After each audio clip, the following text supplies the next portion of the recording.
In this tutorial, we'll guide you through the process of unmuting accounts on Twitter using your PC. Sometimes you may want to hear from accounts you've previously muted. Follow these simple steps to unmute accounts on Twitter. To start, navigate to the profile page of the person you wish to unmute on Twitter. You can do this by searching for their username or clicking on a tweet or mention from that account. Next, locate the More icon on the profile page. This icon typically appears as 3 vertical dots and provides additional options for interacting with the account. Click on the More icon to reveal a drop-down menu of actions.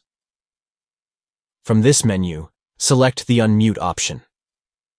By choosing this option, you are indicating that you wish to unmute the account and resume seeing their tweets in your feed.